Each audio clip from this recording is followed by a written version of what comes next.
Kembali lagi di Cerita Cinta Channel. Jangan lupa like, comment, and subscribe ya. Terima kasih. Lebih dari 5 tahun lalu, saat Bu Anita pulang dari Paris, Alvero melihat hubungan mama dan papanya semakin jauh. Pak Erwin tak pernah mau bercerita tentang hubungannya dengan Bu Anita yang renggang. Namun surat perceraian itu menjawab semua pertanyaan yang ada di benak Alvero. Pak Erwin masih tak mau mengatakan fakta tentang perselingkuhan istrinya. Akhirnya membuat Alvero mendesak sang mama untuk berkata jujur. Bagai tersambar petir, Alvero begitu terkejut saat Bu Anita mengakui perselingkuhannya. Bahkan Alvero yang menjadi kebanggaan keluarga Wiguna ternyata hanya anak haram hasil perselingkuhan mamanya. Karena merasa bersalah dengan Elvan atas sikap Bu Anita selama ini, Alvero memilih meninggalkan rumah dan perusahaan Wiguna dan mulai membangun sendiri perusahaannya bersama Reina yang saat itu masih menjadi tunangannya karena pernikahan mereka harus tertunda. Maafkan Mama, Al. Mama terlalu egois. Maafkan Mama. Bu Anita mulai tersentuh hatinya. Ia menangis, menyesali setiap perbuatannya. Berjanjilah, Ma, jangan menyakiti keluarga Wiguna lagi. Kalau Papa mau, Papa bisa saja menuntut Mama atas semua yang menimpa keluarga Wiguna. Tapi Papa gak pernah melakukannya, Ma, karena Papa sangat menyayangi Al. Alvero memohon dengan hatinya, berharap sang mama akan benar-benar berubah. Mama janji, Al, Mama tidak akan menyakiti mereka lagi. Bu Anita langsung memeluk tubuh putranya. Kini ia sadar, ia juga harus memikirkan perasaan Alvero, karena beruntungnya Pak Erwin tetap menganggap Alvero putranya dan tidak menyebar fakta yang sesungguhnya. Ibu dan anak itu akhirnya saling melapangkan hatinya dalam pelukan yang sangat erat.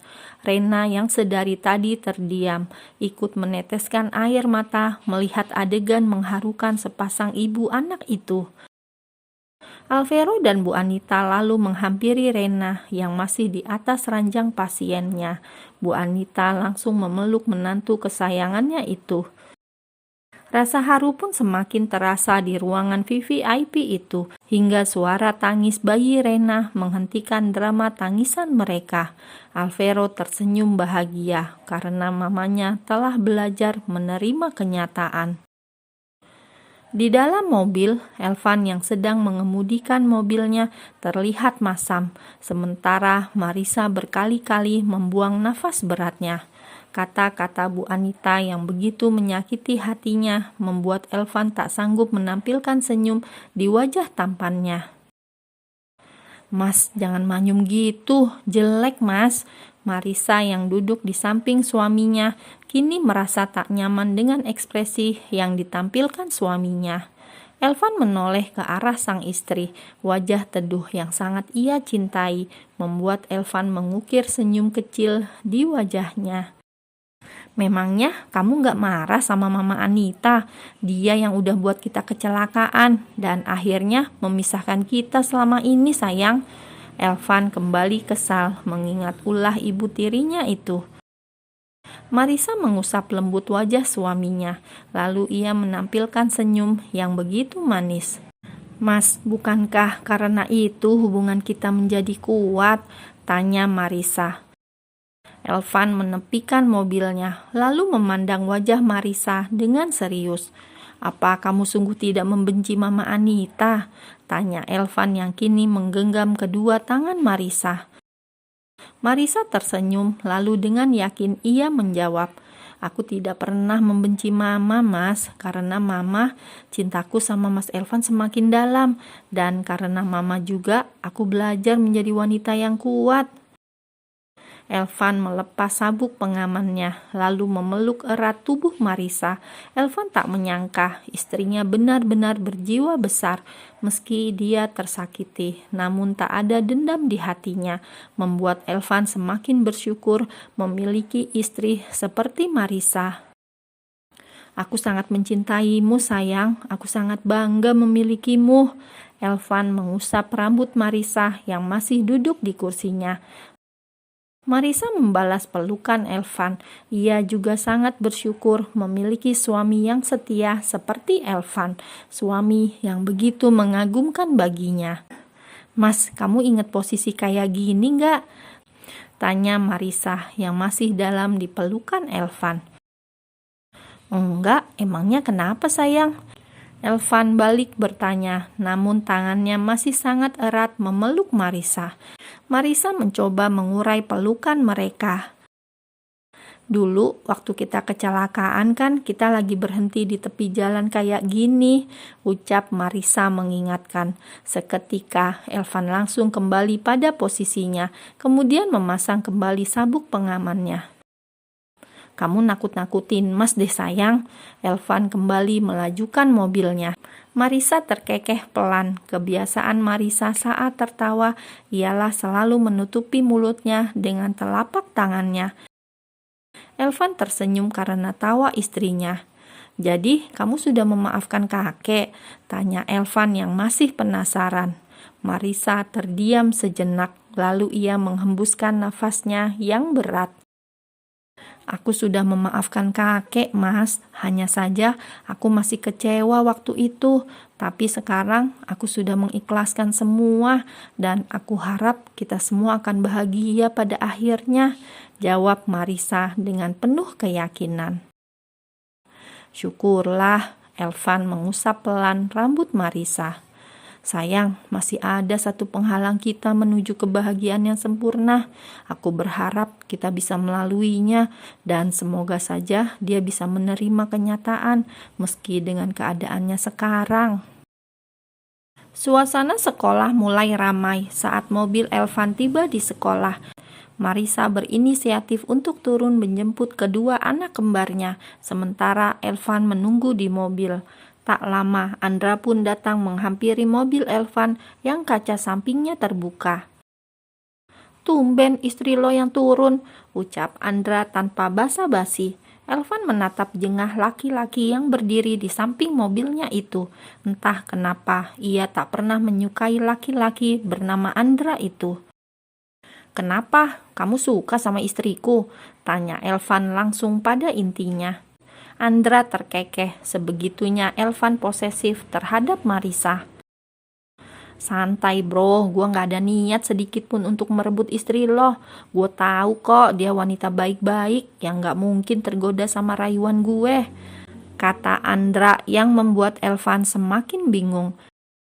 Elvan turun dari mobilnya, membuat dua laki-laki itu berdiri sejajar. Terlihat jelas Elvan yang lebih tinggi dari Andra. "Gue gak ngerti, jadi lo deketin istri gue buat apa?" tanya Elvan yang mengungkap rasa penasarannya. Andra menarik nafas berat. Mau tak mau ia pun bercerita dengan pesaingnya itu. "Gue cuma mastiin kalau lo beneran balik sama mamanya Zen. Dan gue ada kesempatan buat balikan lagi sama Sylvia. Walaupun istri lo lebih alami kecantikannya, tapi gue bukan perebut bini orang." Andra menepuk-nepuk pelan pundak Elvan. "Gue jemput Axel dulu, kasihan dia nungguin. Oh iya, jaga hubungan lo sama Marisa. Lo gak akan tahu apa yang bisa Sylvia lakuin buat ngerusak rumah tangga kalian," kata Andra yang kemudian berlalu meninggalkan Elvan. Elvan merenungi kata-kata Andra. Selama ini ia berpikir bahwa Andra menyukai istrinya, namun ternyata laki-laki yang telah menjadi duda itu justru mengharapkan kembali mantan kekasihnya yang sempat menjadi pasangan Elvan juga. "Papa," si ceria Zea menarik lengan ayahnya yang sedang menikmati lamunannya. Elvan menoleh ke bawah. "Hai sayang." Marisa dan Zen datang menyusul Zea. Gadis kecil itu sebelumnya berlari menghampiri Elvan karena begitu tak sabar ingin menjenguk sepupu barunya. "Papa, ayo kita pulang, terus lihat adik bayi." Zea segera membuka pintu mobil penumpang di belakang supir. Elvan tersenyum tipis, namun ponselnya tiba-tiba berbunyi. Elvan pun segera mengeluarkan ponsel dari saku jasnya. Marisa dan Zen memasuki mobil, menunggu Elvan yang masih menerima telepon. "Mah, nanti boleh gendong adik bayinya nggak?" Tanya Zea saat Marisa telah duduk rapi di mobil. Lihat nanti ya sayang, kalau nggak bisa gendong, nggak boleh ngambek loh ya. Marisa mewanti-wanti putrinya. Oke mah, gadis kecil itu tersenyum manis. Elvan pun masuk ke dalam mobil dan segera memasang sabuk pengamannya. Sayang, kita ke bengkel sebentar ya. Elvan meminta persetujuan dari istrinya. Ada apa mas? Tanya Marisa. Ada beberapa berkas yang perlu segera tanda tangan. Bentar aja kok ya. Elvan melajukan mobilnya meninggalkan sekolah Zen dan Zea. Marisa mengangguk. Sudah lama juga ia tak mengunjungi bengkel suaminya. Selama perjalanan menuju bengkel, dua anak kembar itu nampak berdiskusi membahas banyak hal tentang rupa bayi Rena, juga membahas ulang tahun mereka yang akan dirayakan esok hari. Zen dan Zea begitu antusias membayangkan kado apa yang akan mereka dapatkan nanti. Mobil pun berhenti di depan bengkel. Papa, ini di mana? Tanya Zea yang belum pernah datang ke bengkel Elvan. Ini bengkelnya Papa, Zea, jawab Zen dengan cepat. Yuk kita turun dulu sayang, ajak Marisa. Marisa turun dari mobil, lalu Zen segera menggandeng tangan mamanya, seolah memamerkan bahwa mamanya kini telah kembali. Sementara Zea mengekor di belakang Elvan yang telah masuk lebih dulu. Marisa dan Zen saling bergandengan tangan, lalu masuk ke dalam bengkel Elvan. Siang Bu Marisa, siang bos kecil, sapa salah seorang kasir senior di bengkel Elvan. Siang juga, Marisa sedikit terkejut dengan sambutan itu. Apa ada tamu? Tanya Marisa pada wanita tersebut. Iya Bu, ada pengacara Pak Elvan. Bu Marisa bisa tunggu di sofa sana. Wanita itu menunjuk sofa berwarna coklat di ruangan itu. Mari saya antar. Tidak usah, saya bisa sendiri. Marisa mengajak Zen untuk menunggu di sofa. Kenapa pengacara datang ke sini, tidak ke kantor saja? Gumam Marisa.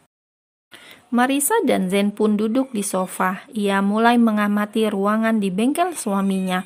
Semuanya telah berubah. Bengkel Elvan terlihat semakin besar dan semakin ramai. Sekitar 15 menit menunggu, pengacara keluar dari ruangan disusul Elvan, Zea, dan juga Galih. Marisa berdiri menghampiri pengacara suaminya itu. Setelah berbasa-basi sebentar, pengacara itu akhirnya meninggalkan bengkel Elvan. Hai Riz, lama gak ketemu. Galih mengulurkan tangannya. Hai Mas Galih, apa kabar? Tanya Marisa. Alhamdulillah baik, jawab Galih. Ada apa sih mas sebenarnya? Kenapa pengacara kesini? Tanya Marisa pada suaminya. Mereka kini berjalan menuju mobil. Gak ada apa-apa sayang. Oh iya, mumpung kamu di sini, aku mau kasih lihat itu. Elvan menunjuk para pekerja bangunan yang tengah menyelesaikan pekerjaannya. Apa itu mas? Tanya Marisa tak mengerti. Mas rencananya mau bikin bengkel mobil di sana. Mungkin tahun depan baru mulai beroperasi bengkelnya. Doain ya. Elvan mengusap lembut rambut Marisa. Semoga lancar mas dan semoga berkah. Marisa tersenyum. Amin.